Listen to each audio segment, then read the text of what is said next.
Hello everyone. It is I, Mr. Damadoffy. How is everyone doing today? Okay, I've been having a bit of problems with my audio and my video. Well, I've been having a bit of problems with everything. But I'm trying to get everything figured out. So what we are going to be doing is we are back on 2d6 Dungeon, of course. Like, this game is just too good not to play. So if you haven't seen my videos on YouTube, go and check them out. I've been playing Note Quest and also 2d6 Dungeon. I'm in the process of trying to gather up some courage to do a solo gameplay of narrative RPG, but we are going to be doing some narrative stuff here today. Reveries of the Dark.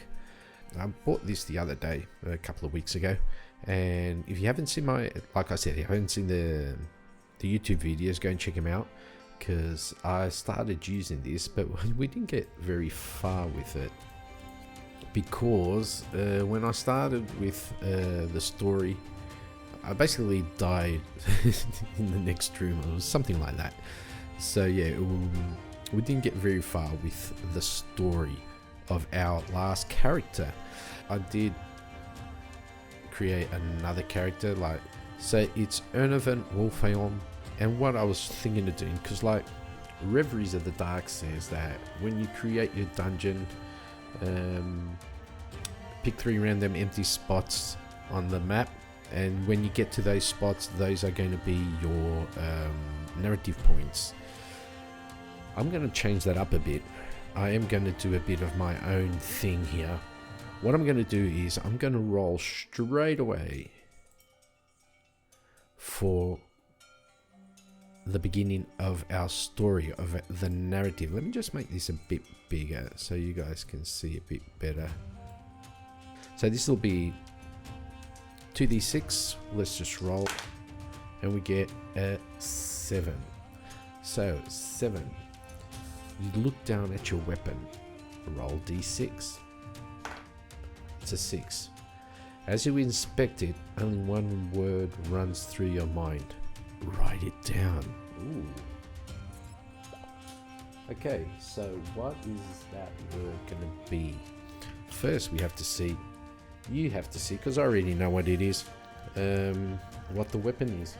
And the weapon is a heavy mace. Right there, a heavy mace. So we look down at our heavy mace, and what do we think? Only one word comes to mind. Okay, so what will our word be? I look down at my heavy mace. Forgiveness. Forgiveness is our word for the narrative. We're going to do something around forgiveness. Let's just pick 3 random spots for the narratives. We'll put one here. Let's do one up there. And one over here. Whenever we get into one of these, we'll roll again on Reveries of the Dark. Right? Okay, not that one. That. We'll roll again on this. So we'll go back up here, and it says, mark these squares with a letter N for narrative. After you encounter a room or corridor that overlaps one of these N squares, your character briefly pauses as a thought runs through their mind. Roll on the dungeon levels and narrative. So we're at level 1, as you can see here. So we'll be rolling on this thing here, this table here. But not only that, I also got the Corridors Encounters expansion. Both of these expansions are made by GamesbyFelix, really top-notch fella, a really good contributor to the community. Is also doing another one, but I won't spoil that. If you're in the Facebook group, you probably already know it. And I will be doing also this here with the Corridors. And the Corridors is an expansion that when you make a corridor, so when you roll the dice and you get a 1, like imagine you get a 1-5, that'll be a corridor. Or if you get a 5-1, whenever you get a 1 when making your dungeon, when making the room, it's a corridor. And in the core game, like, there's nothing in there for the corridors, so you just do the corridor and move on. So GamesbyFelix, he made this little expansion. It's 22 pages, a lot of tables, and we'll be using it. So whenever we make a corridor, we'll either roll on the quick corridor, the corridor quick table, or the normal level table. There is a difference between them, but depending on how many corridors I'll roll, because last video on YouTube, I'm also playing a different character off camera, and the whole dungeon's basically just corridors. Yeah, I like to roll ones. I don't like to roll ones, but they do roll up. So we'll be using that. So if we get like not too many corridors, we'll just do the quick corridor, the quick table.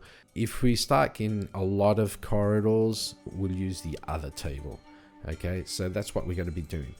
First off, we have started with a narrative, which is forgiveness. So Ernovan is looking for forgiveness for something.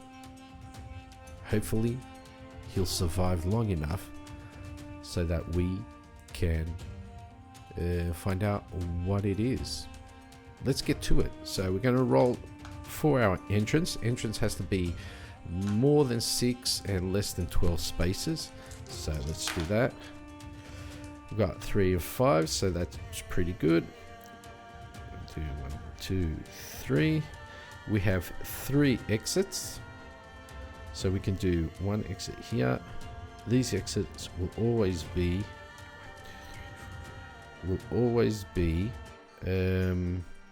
archways. We'll put this one down here just to off center this, like not to be too symmetrical. So we're already near one end and we're on our way to another one. So let me just write down here, entrance. So we can go west, north, or east. Since we're close to the, I don't want to do the narrative just yet, so let's go west. Let's go that way. And straight away we get a corridor. See what I was telling you guys about? A corridor. Straight away a corridor. That's just me. We need to find out also how many exits we get. So I'll be using the blue dice for that. 3 I think is 2 exits if I'm not mistaken. Let me get my cheat sheet. 3 is 1 exit. Okay, so we got a 1, 4. So and white will be primary x-axis, black will be secondary y-axis. So we go 1 down this way, and then we go 4 up. 1, 2, 3, 4, right there, and the exit. Tell you what, let's do it. It's time for an encounter in the corridor. Let's just do this table here. Okay, so let's roll. We got a 4 and a 1. So 4, 1 says, you see a shadow on the wall. Roll d6 and add your precision. 1 to 4, you are jumped by a Dark Cleric and must fight it. Oh my god. Okay, Ernovan, it's nice knowing you, dude. You jump by a Dark Cleric and you must fight it. You 5 plus, you may avoid fighting the cleric. No matter what you roll, if you fight and win, you find a small pouch with magical sparkling ash inside. I'm gonna be honest with you guys. I do not care about the ash, because I know I am gonna get totally wrecked by the Dark Cleric. So precision, we are 0 precision. So happy days. 1 to 4, we are jumped by the Dark Cleric and we have to fight it. Of course we do. Okay, let's do corridor 1. Dark Cleric it is. So that's the dude we are fighting. Dark Cleric has... Mr. Dark Cleric has 12 HP. What's going to happen here? We have our fatigue and shift die here. The blue die, no, the brown die will be the cleric's shift. We'll roll with this, and this will roll for damage if we ever manage to hit him. So the Dark Cleric, he has interrupts on his secondary 1s, 2s and 3s, which is not very good for us because our secondaries are all 2s. So he heals 1 point of damage if injured and gains 1 point if not. So hopefully we just smack the living daylights out of him. I'll be trying to roll for carving hit just so that try and do some damage to him. This is the cleric's shift. Or maybe I should let me try and get, because this is a whole new setup for me, so I'll put the cleric's shift here, right there. Okay, that's his shift die. We got a 4 and a 5. We've got 2 shifts. We can only take this to 3, so we miss. It's his turn now. He's got a 2 and a 1. He needs a 3-2 or 4-3, so nothing. Now, about the Dark Cleric, there's one thing that I don't get. The Dark Cleric heals 1 point of damage if injured and gains 1 point if not. So does he like go to 13 now because he's got 12 hit points? I think that's what it is. I'll just play like that. Okay, so we didn't hit him, so he goes to 13. This is not going to be fun. Okay, round 2. We continue with 2 shift. We get a 2-4. And we've got 2 shift. We can't do anything. We can take this to 3, 1 shift, but this will only go to 3 also. So we don't do anything. He's going to grab 1 more. He gets a 6 and a 2, 6 and a 3. So he doesn't hit us either, but he does gain 1 more. I think this is how it works. I'm not sure, but I'll do it this way. Okay, round 3. We are still at 2 shift. 6-6, double 6. Okay, so double 6 I think is a prime attack. Let me see in the core rule books. I know it is for them. If you roll a double 1 in your attack roll, if you roll a double 6 for your attack roll, you have performed the prime attack. Select any one of your maneuvers to perform exactly. Add your total shift, including shift from the fatigue, to damage, and it cannot be affected by interrupts. Oh, nice. Okay, I will take it. So we'll do carving hit, d6 plus 1,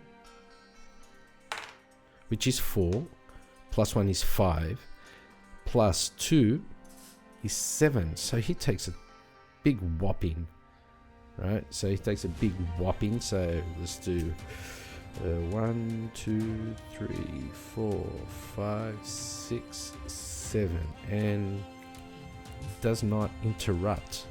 I will take that. Yes, I will. Okay, let's go back to the cleric then. Okay, so it's a cleric's turn. He gets a 1 and a 2. He's got 1 shift, so he can't do anything. He got hit, so he gains 1 more. Okay, I've got to do this a different way. Okay, now we are at round 4, and this is where the fun begins. We start getting more shift, but so does he. So we get 3 shift, he gets 2 shift. Let's go. Got a 6 and a 4 with 3 shift. Yeah, we can't do anything. It's his turn. He's got a 2 and a 5. He's got 2 shift. Okay, he can't do anything either, but he's going to get 1 more. He's going to gain 1 more. Round 5. We go to 4 shift, and he goes to 3. Let's roll. 1, 3. So we got 4 shift. We can do 1, 2 for that, and 3 for that, and we could do a d6 plus 1. 5 plus 1 is 6, but we'll just mark down 5 because he's going to heal up 1. Now it's his turn.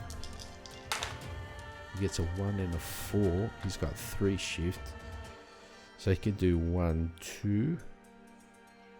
Yeah, but that'll only go to 3, so he won't do that. And he can use, he had a 1 and a 4. He had 1, 4. Right, where is it? Where's 1? Yeah.